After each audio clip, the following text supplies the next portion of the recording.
Hello everyone, welcome to Nana's Classic Stitches channel. If you are new to my channel, welcome. Returnees also welcome and thanks for watching my videos. Today I'm going to start you with the first series of our shapes. We're going to do the straight lines and then we're going to do the rectangle lines. But first, I'm going to show you how to thread the machine and then wind the bobbin. But as I said, we all have different machines. They're all similar, but just one or two extra functions that is added.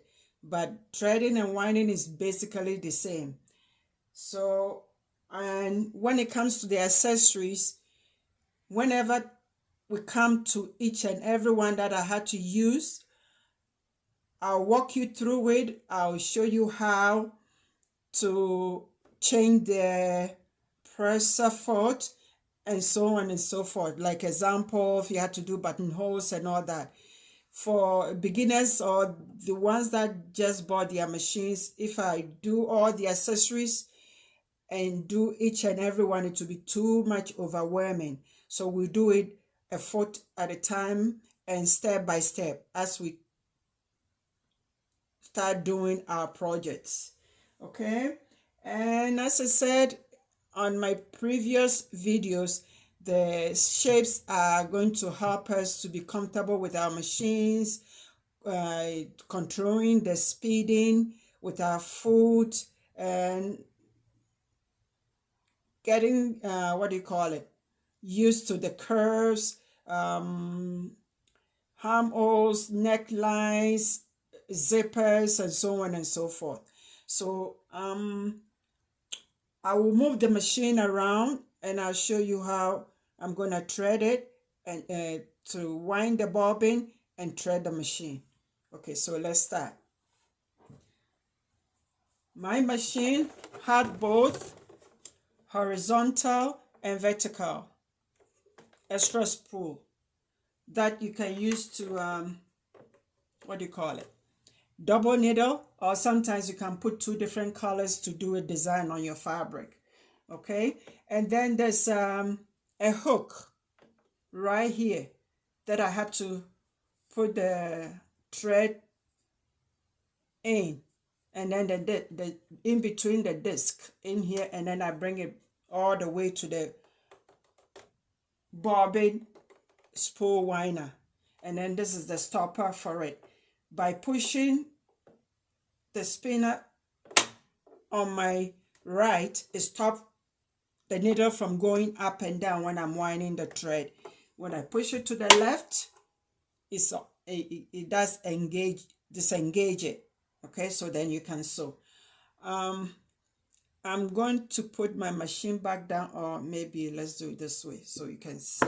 I'll hold on with one hand, and I'm going to use my horizontal spool, and my thread has to come from the top, not the bottom. I have to unwind from the top, not the bottom. So I slot my my thread on the spool, and I have a small cap that helps to stop the thread from flying when I start sewing. Okay, and my bobbin,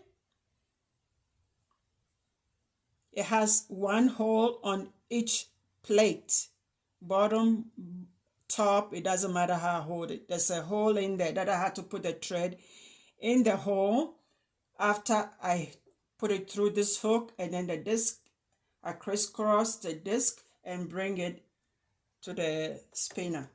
As I said, check your manual. Okay, I'm gonna do mine and check your manual. Okay, I bring it to the hook, first hook that I told you, and then crisscross between the disc. Excuse me. And at the end of my thread, I always fold it and twist it so I can put it in the hole of the bobbin because my machine requests that. So I put it in the hole, okay, and then I slot it. You have to hear a click, okay? You have to hear a click. Okay, now I push it to the right.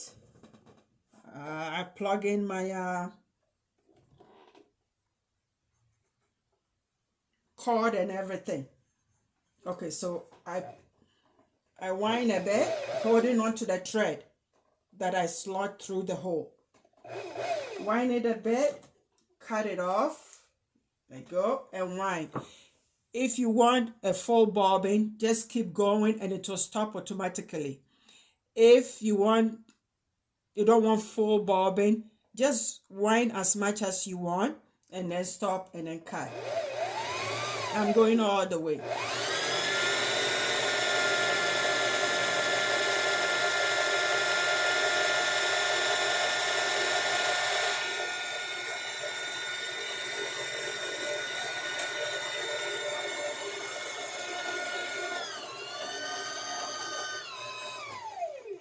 Okay, it's done. So I snip in the middle.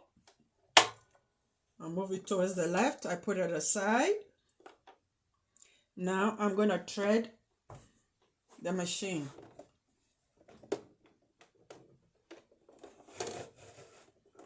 Okay, the first hook that I told you about that I put the thread in, you leave the thread in there.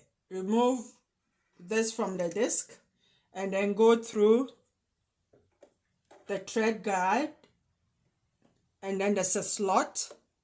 From there you come and there's a U-turn. You go under the U-turn, and then there's another thread guard, lever thread guard up. After you turn the U-turn, come on the right hand side, slot it in at the left and come all the way down. You have to make sure you put it in the hook, in between the hook there, okay? And then bring it all the way down. And what's the name of this? The flat head here, there's a hook right at the bottom of it when you come out. And then on top of the needle, there's also a hook. So slot your thread in there. And then I have, what do you call it? Threader.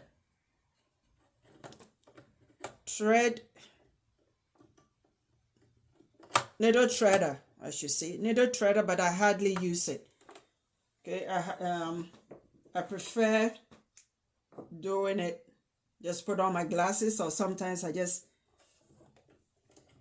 thread it, put it in the needle.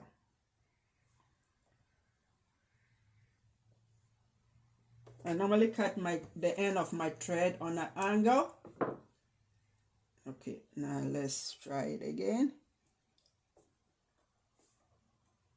Where's my glasses?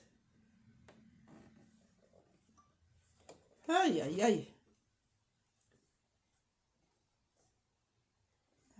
Where's my... And then I thread it. Okay, it's threaded. But before you thread it, make sure the needle, the presser foot is down and the needle is all the way up as much as it can go. Now lift the foot up. My machine, I have a bobbin case in front, and there's a what do you call it? A slider that I can slide and open the top. Inside my cover, it tells me, let's see, it tells me how to put the bobbin in the bobbin case. Okay, so check your manual. Okay, mine, I hold it like a letter P. I put it in, I hold on to it, and there's a latch. On the left hand side, I make sure it goes under the latch. Okay, I put it aside, hold on to the thread in the needle, and then the hand wheel on the side. Let me show you. This is a hand wheel. make sure you always wind it towards you. If you keep doing it towards the back, you're gonna damage the timing of the machine, the needle, and the bobbin case hook. You're gonna destroy the timing. So always wind it towards you. Hold on to the needle thread to bring the bobbin up. Now it's up. Pull both thread, put it in between the presser foot. Bring it out about 6 inches, 7 inches is fine. But it's up to you, whatever you're comfortable with. And then close your bobbin case. But I have a thread cutter here that I don't use. I always use my snippers. I find it more comfortable. Okay, now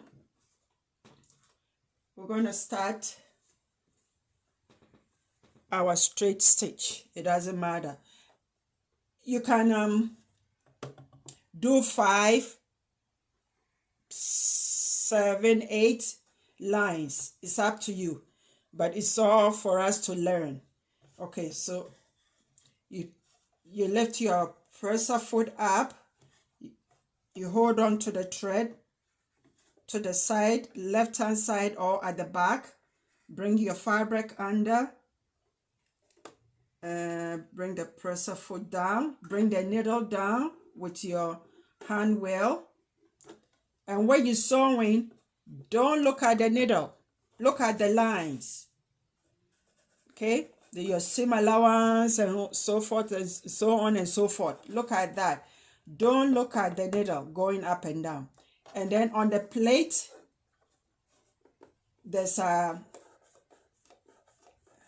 lines, seam allowance lines, 1/4, 3/8, 1/2 inch, and 5/8. So when you put your fabric edge according to the seam allowance that you want, you look at that line when you're sewing. You don't look at the needle.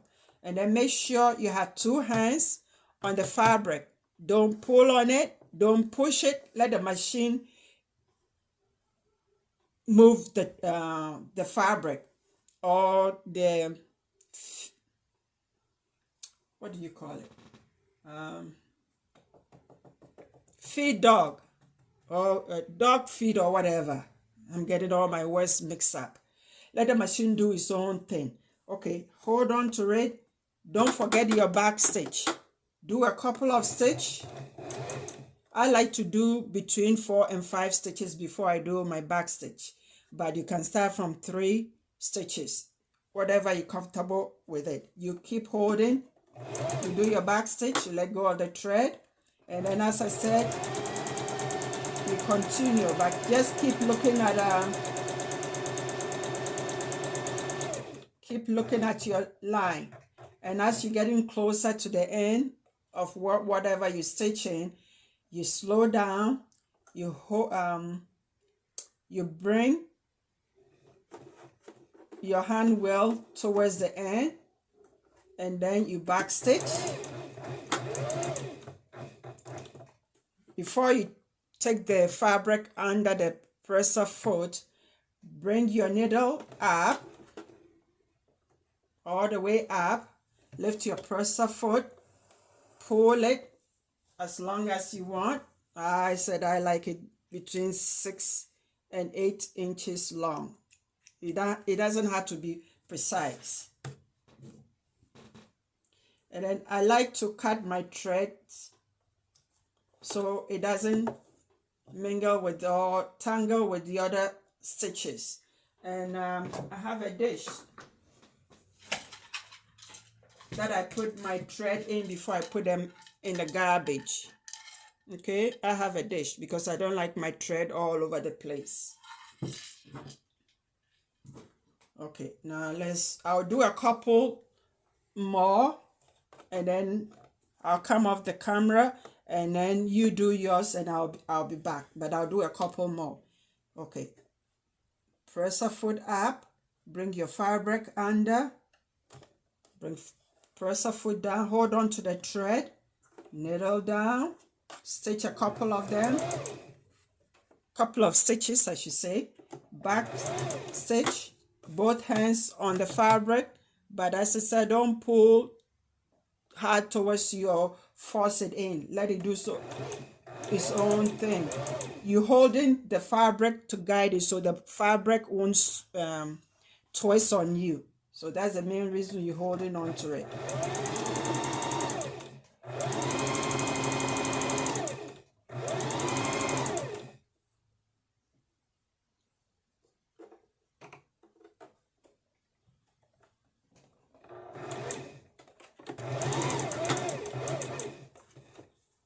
Okay, pull it out.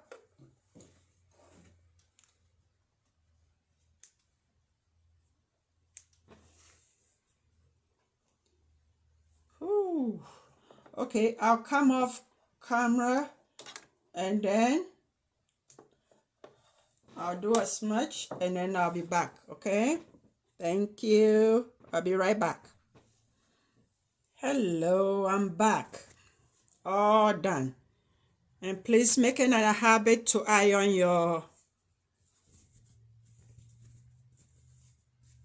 your sewing. I'll iron all this later, okay? And please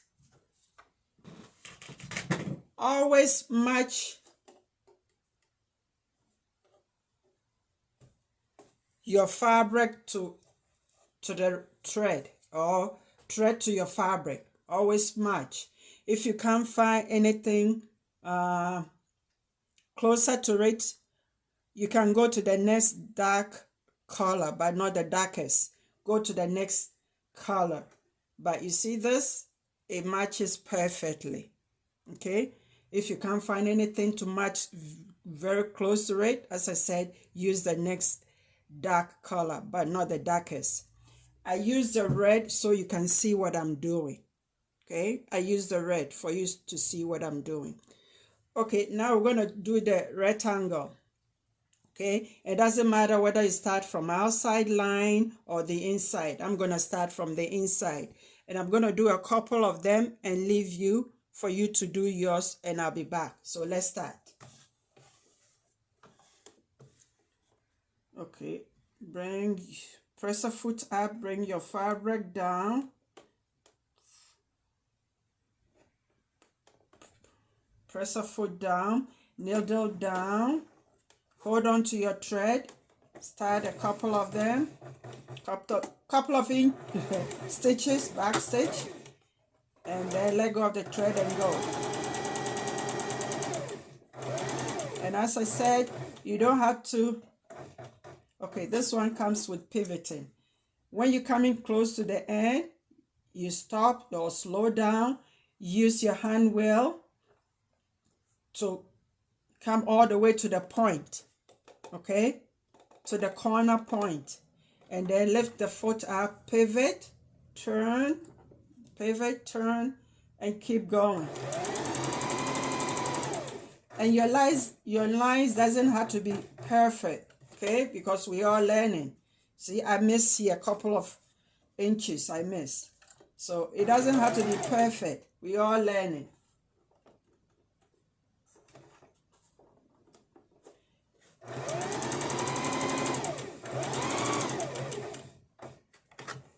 Sometimes I hit the corner right on, so then I don't need to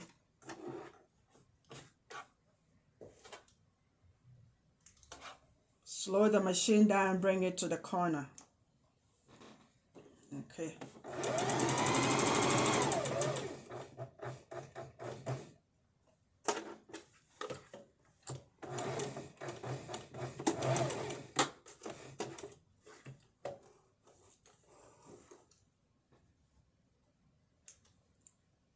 Okay.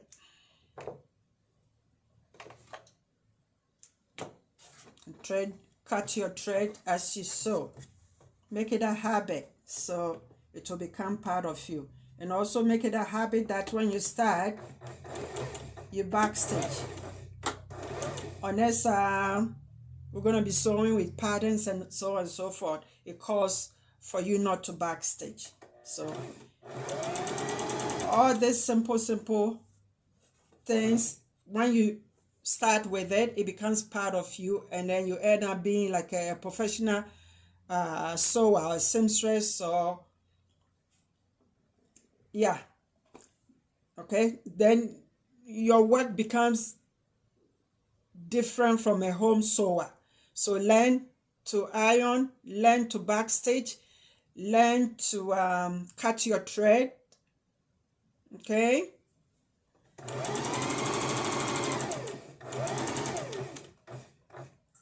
Okay, get into a corner, slow down, put it at the corner, pivot, lift the presser foot up, pivot.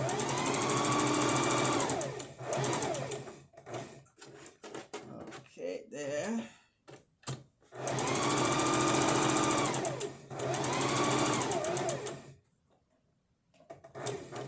Okay, this is gonna be my last one, and I'll come off the camera just to save time.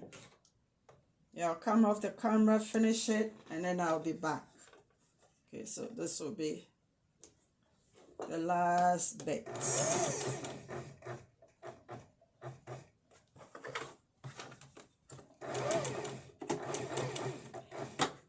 And take your time, go slow. You don't have to go so fast. You are learning, so go slow. This way helps you to get comfortable with the machine. You don't become afraid of it. Okay, so I've done 2. I'm going to get off the camera and then I'll be back. See you in a bit. Hello, I'm back. I finished the rectangle also. Okay, so I'll iron it, and you see all that in the next video. Okay, this is the end of the video. One thing I forgot to tell you. On my machine, this is the tension depending on which fabric you're sewing. Usually comes from the factory on 3 or 4. Might come from 1 to 8, but usually comes from the factory on 3 or 4. Don't touch it till you're sewing a fabric and a thick fabric and it's not working, then you play with it.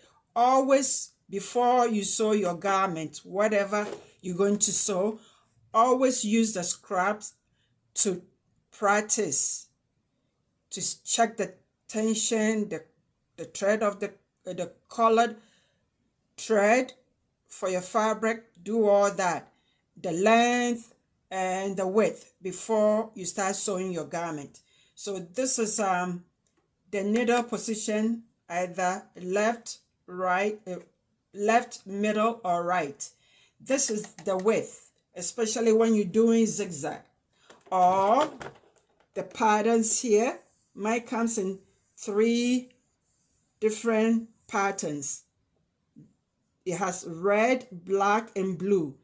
And then if you want to pick any of the patterns, it has the red and the blue on the length dial for you to pick. Okay, I like my width between 4, 4.5, and 5, but you test yours and see which one you prefer. I don't like tiny stitches.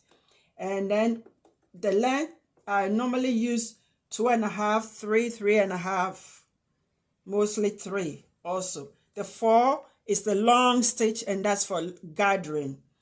And what else did I forget to tell you? And then your back stitch, that one you know now.